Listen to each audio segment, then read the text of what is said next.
get up there. Thank you. Good morning again, everybody. Welcome to our third session in our series on mass incarceration and criminal justice reform with the speaker from the Public Defender's Office, Amy Thompson, for joining us to tell a little about the really large amount of work that they do and issues they encounter and how they work within the system and how they're maybe trying to fix it as they go along. And so we're very happy to have her with us today. Thank you. Thank you. I want to thank you for inviting us to this lecture series. It's very important that everybody in the community takes some kind of ownership of their criminal court system and really understand that the participatory nature of that system is what will help us to reform it. So I want to thank you for being here, especially on a hot day. My name is Amy Thompson, and I am a Cook County Assistant Public Defender. I have worked with the Public Defender's Office for 26 years. Right after law school, I graduated and went to work at the Cook County Public Defender's Office. And I worked there through the court system for 24 years. Right now, I'm the Deputy of Trial Support, so I'm in a more administrative role. But as a public defender, I worked from every level of the court system. I worked in traffic, in juvenile court, both abuse, neglect, and delinquency, and I worked in suburban courts. And the last 14 years of my practice, I worked in the homicide task force, which meant that I represented people charged with murder for 14 years. So that's just a history of my work so that you understand when I talk, it's basically my opinion about the system that you're going to hear. I'm not going to give you a lot of facts, stats, because that's not my experience with the criminal court system. My experience is representing people one-on-one. So the topic that was given to us was the system and how it works and the barriers to reducing incarceration. And so what I'd like to do is take you through what happens to a criminal defendant in the system, from beginning of the system to the end. If you have any questions at any time while I'm talking, please feel free to raise your hand and I will do my best to answer those. In the criminal justice system in Cook County, in general, the first place you come in contact with that system, if you're a defendant, is by the arrest. And the arrest in general happens on the streets in the neighborhoods where our clients live. And those neighborhoods, which are infamous across the county, are also very well known to the Chicago Police Department. And they're known to the Chicago Police Department in categories. And so every police agency in Chicago is organized around three areas: the South, the Central, and the North. And within those, there's 25 districts. Police officers in Chicago work from uniformed officers through TAC officers, who are tactical officers who have special assignments, and then detectives. Each level has a different responsibility. But none of them are based in the communities that they police. All of them are in district houses that are separated from the main areas of the neighborhoods that they work in. And so they categorize the neighborhoods where they are working as three separate things just in general. One, they call them high crime areas. And second, they call them open air drug markets. And third, they call them gang territory. The reason that this is important is because when the Chicago police look at communities in that way, they aren't differentiating between the people who commit those crimes, for which they have a responsibility to protect others, or the other people living in those areas who are in fact the victims of those crimes. So it is very, very common for the Chicago Police Department to do what is called a name check. which means that when they are employed in the areas that they consider high crime, it's very common for them to stop any young person and ask them for their identification, take a picture, and create a history of a person who has no contact whatsoever with the criminal justice system. But because this is a common behavioral tactic of the police, it's very easy to understand why the people that live in those neighborhoods don't have a lot of trust with the police department. They are constantly surveyed. And because of that, and because the relationship is one of surveillance and protection rather than of community and sharing, it creates a constant conflict that isn't necessarily the result of just policing. It's the way that we police. There are a lot of efforts across the country to get community policing into the areas. And what that means is, if the police are involved in the community, if they know the people in the neighborhood, if they know the woman that's on the street who's part of the crime watch by name, and if they know the relationship that the young people have to her, then they can help to support the good things in the neighborhood. They can know the people instead of just a name and a picture, and they can recognize the good potential that a lot of the people in these neighborhoods have. But because they are of a mindset, and I am not criticizing each individual police officer. I think that they take their jobs very seriously to protect people, and that they are in an area of work that creates a very hostile circumstance where they feel a threat. But that would also be solved by some community policing, by actually placing police in the neighborhoods in which they work, and have them have some responsibility to get to know the people that they police on a real level, rather than just by name, address, and picture. So after the arrest, it's very common for somebody to be taken into a police district. And when they're taken into the police district, there are categories that the police put people in. It can be an on-view arrest, which means I see the police and the police see some behavior that they think is criminal. For instance, what they assume is a hand-to-hand drug transaction. Yes? I'm sorry. What is the legal basis that entitles a policeman in the neighborhood to take my picture if they think I'm... Is it just the thought that I'm potentially... There actually is no legal basis for them to do so. However, unless the person knows that they can object, it's considered to be voluntary. And so there's nothing that you can challenge it in court unless there's actually a harm. So I'm 17 years old. Right. And the police come up and I say, you can't do this, it's illegal. What happens? A confrontation? It often can lead to a confrontation, or it can escalate to something called resisting arrest, even though there is no arrest. But what happens is you're completely powerless there, right? So the police can take you in just prospectively. And the only harm that's ever cured is if you are eventually charged. And if you are eventually charged, there's only harm cured if some evidence was discovered from that arrest. So if I took you into the police station, if I let you go even a day later, even if I kept you overnight, your only recourse would be a civil lawsuit, which would be almost impossible for you to file. Okay, because there's literally no proof of what I was acting like on the street and what the police saw. And unless I've got something in my pocket saying stolen from Jewel, with a timestamp on it, That's correct. but I've got this down in my record. I've got suspicion.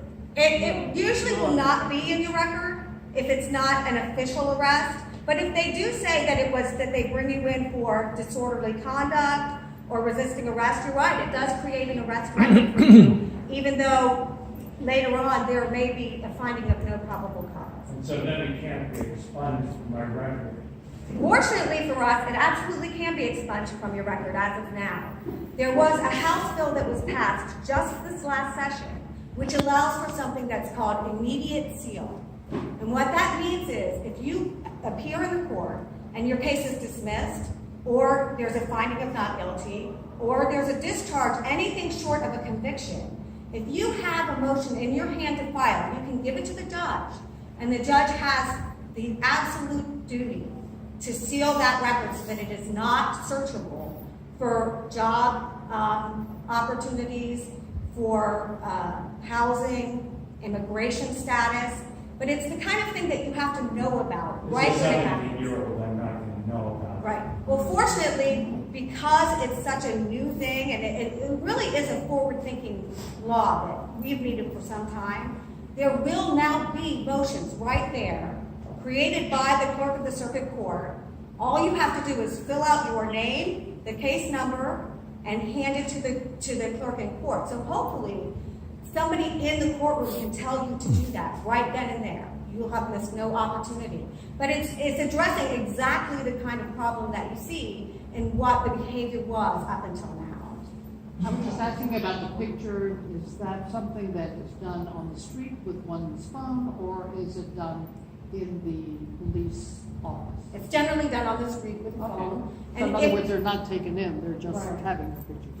And what happens with those pictures is the police create these large books.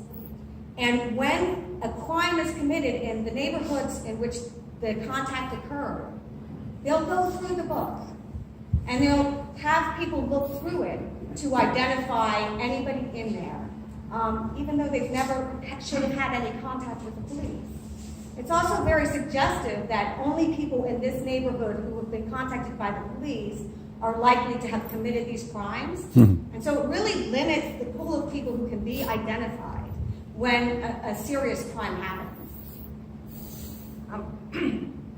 I have, my understanding of this is, or concerns is like the surveillance that they have, like the NSA, it's coming down from the street lights or whatever, you know, and you see how they zoom in on them and they're just tracking people all the time.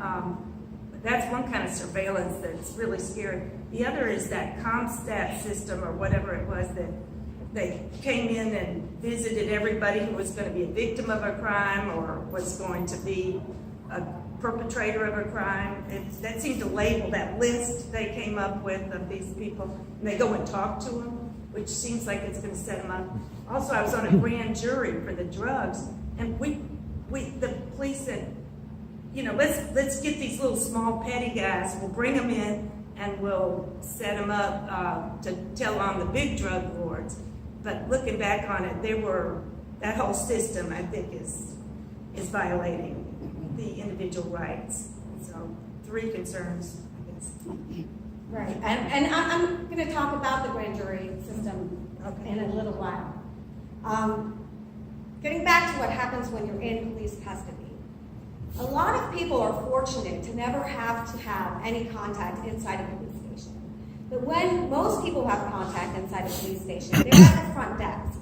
They're talking to the sergeant who's in charge of whatever watch it is. And the watch is just a term for the shift, right? And so that's usually the depth of your contact, unless you've seriously been victimized, in which case they might take you somewhere and speak to you in private. But if you're taken in as an arrestee, it's a completely different system. And they categorize the arrest in 2 different ways. The first is an on-view arrest, something that's quick and something that the police officers saw happen on the street. If the decision to make that arrest is completed, if the police decide this is an arrest and you're going to hopefully charge, you're immediately taken to a cell. Your shoelaces are taken away, you're searched, you are given a preliminary medical exam by a nurse who is on staff there, and you are placed into that cell until at least the next morning when you will go to hospital. In the past, it has been the practice that unless somebody has a lawyer that shows up at the station at the time, that the first opportunity to speak to a lawyer would be at the bond court. If it's a more serious crime that requires a deeper investigation, where witnesses have to be talked to and where the person who's arrested might be questioned, then it's a different process.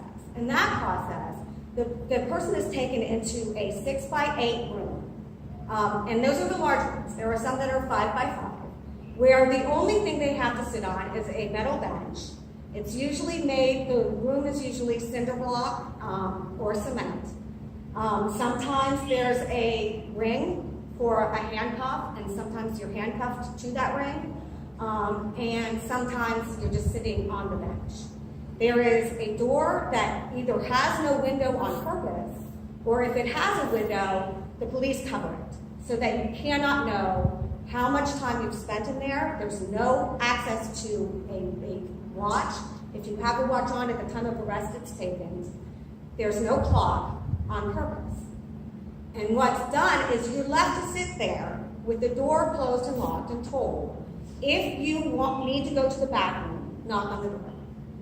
And other than that, there are no other instructions given. Then the police go about their business, and for hours and hours and hours, that person can sit there. In fact, it used to be that there was a case law that said the maximum amount of time you could sit in that room without seeing a judge was 48 hours. But that case was overturned by the Illinois Supreme Court. So now there is not a case that says a specific limit of time. And in a serious case, it is not unusual for somebody who is being interrogated to sit in that room over 60 hours. They get food, they get access to the bathroom, but they don't, generally, we're not told that they could have a phone call. And generally, we're kept segregated from everybody else. A few years ago, there was a law passed to begin to record everything that happened in that room. And originally, that was only for homicides. But it has been expanded over the years to include several of the major crimes. And what we learned when we got those tapes was exactly what we had suspected as public defenders for a long time, which is that the police were coercive in ways that were both brutal and manipulative. And when they would come to court, that was never something that they testified to. In fact, they would deny it almost with the same words every time they testified. And so for decades, we were doing motions to suppress confessions based on reports written by the police officer who took the confession and whose only witness, besides the person who was charged with heinous crimes, was the police officer who took the statement. And he would come in and say, we followed every rule in the book. We made sure that he knew what his rights were. He agreed what his rights were. He wanted to talk to us. He told us everything we wanted to know. Well, of course, when we got the videos, we found that it was hard for them to change their behavior. And for several years, you could see exactly how brutal and manipulative, including beatings on video that the police knew were being videotaped. But because now it is videotaped, we have a look into what's happening in that cell. And their behavior has been forced to change. And so they have been more forthcoming with their rights. They have been more open to answering the questions of the accused. And because of that, what used to be a court system that worked on major cases, in almost 90% of our cases had confessions. After the ERI, which is the electronic recorded interview, was introduced, that number has dropped to less than 20%. And it's not because people wanted to talk less. It's because we got to see how they were made to talk, and the behavior was forced to change. And so the problem is that there's still people who are there. There's nothing stopping them from staying there for 60 hours with no outside contact and not being able to even see whether it's daylight or night.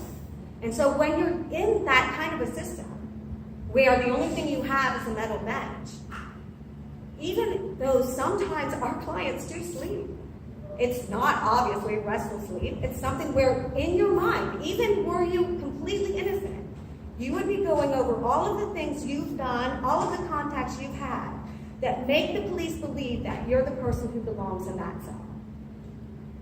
Going back to my 17-year-old, my parents, friends say, we think the police have it. Would my parents be able to come to the station?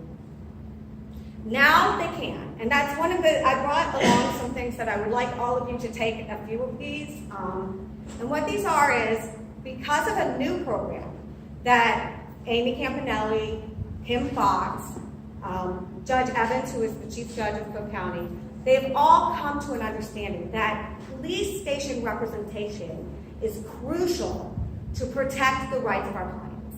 Not just under the Fifth Amendment, but also under the Sixth Amendment of the U.S. Constitution, against their self-incrimination, because they can't possibly, almost none of the people who are arrested by the police have the kind of level of education where you can really expect that they know what the right to remain silent really means. It is natural for somebody without that kind of education to accept that if you don't tell your side of the story, that it's going to look bad for you in front of people who don't know or understand who you are. And so there was real incentive. And so these are just flyers and cards. And recently, the Chief Judge has ordered that even though the Public Defender Act says that we are only appointed in court, he found that there was such an important interest in the Fifth Amendment and Sixth Amendment rights of our clients that we can be appointed provisionally to now go to the police station and to represent people who are being questioned. And that is a sea change for us. It is a huge advantage to our clients, because finally they're going to have someone there whose only interest is to make sure that they know what their rights are and how to protect them. And so in every Chicago Police Department, they are posting a poster with a phone number that is a direct contact line to us. And anyone who asks for a lawyer is given that number, and they can now make that phone call, and we will send somebody to represent them at the police station. And because that behavioral change is happening at the police stations in Chicago, it's also Cook County, it's countywide now. We've noticed that the police are more willing to allow family and friends to come into the police station too. I think they feel there's kind of a break of that code of silence and that box mentality, and we hope that it continues. Certainly the police chief has been very, very helpful with this, especially given the Department of Justice report that I'm sure most of you have heard about. Can you comment on the extent to which these problems that you describe at the police station and any actions to address them are also common or at all present in other counties in Illinois, where I suspect, I have reason to believe, the issues are the same? The issues are exactly the same. All counties in Illinois, the ones I'm familiar with are the colored counties, Lake, DuPage, and yeah, they have exactly the same situation.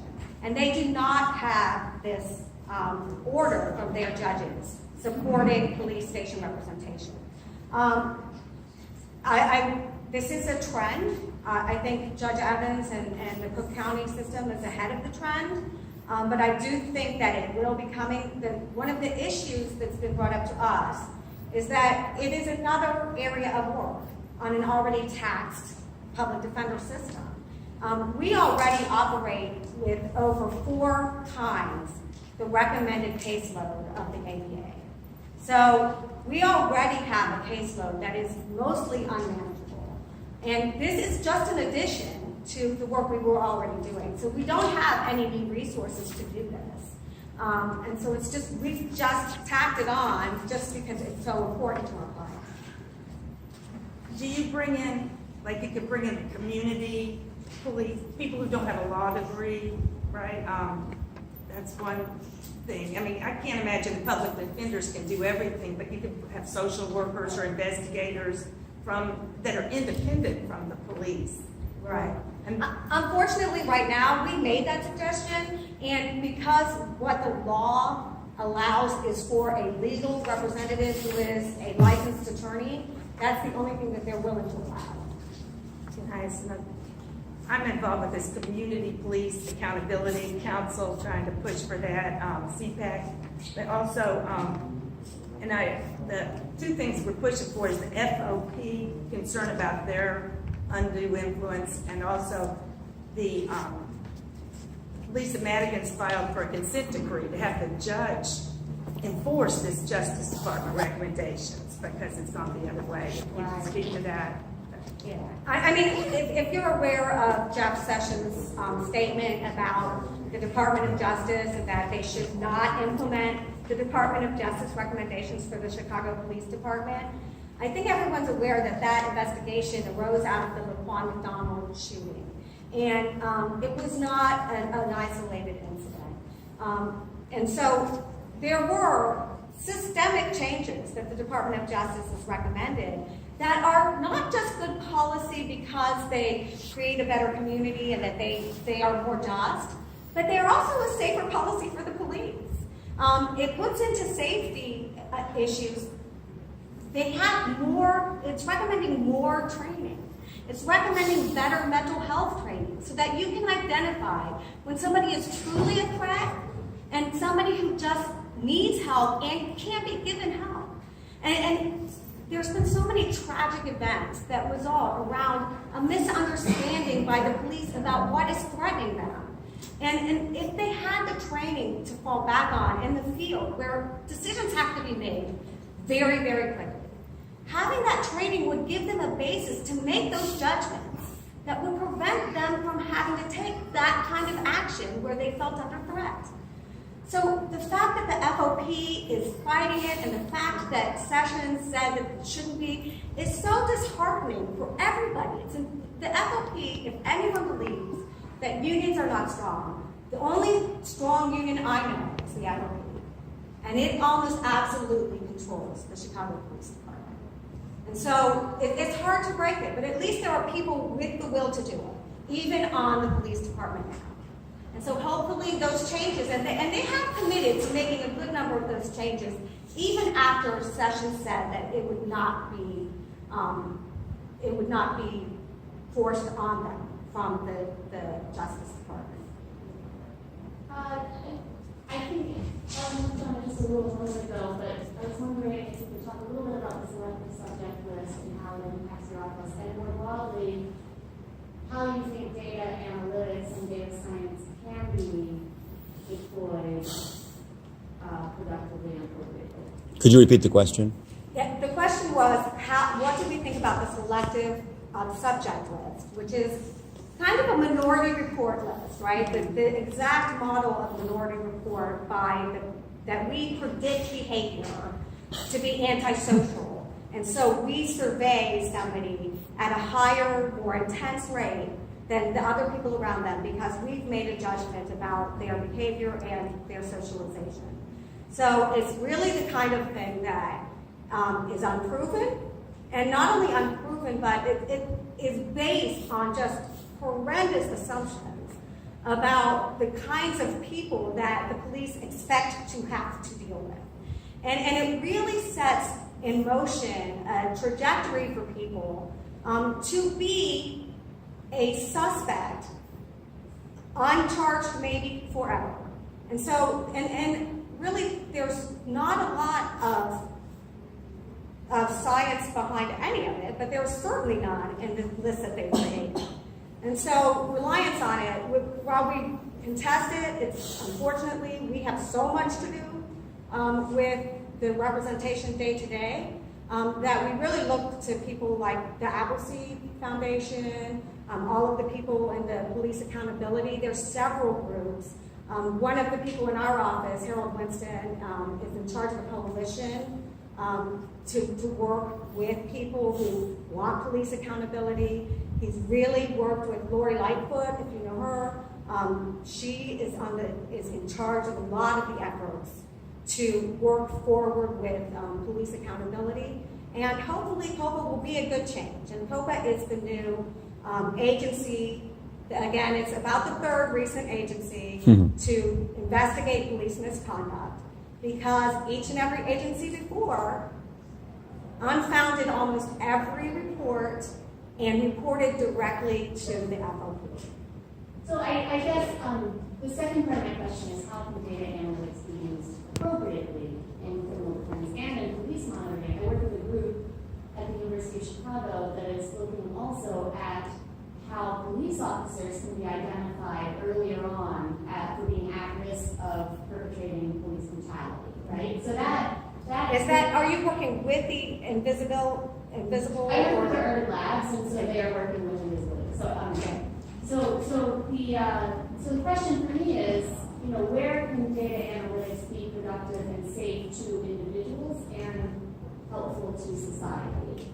I haven't looked as deeply as I should to give you a really informed answer on that. But I will tell you that having looked at the Invisibility Project, which is, just to be clear, the Invisibility Project is an agency in and around Chicago that collects all reports of misconduct by the police, keeps a running number of the reports that are made to each police officer, and creates a bank of information that shows behavioral trends in police officers, reports of the same type against these police officers.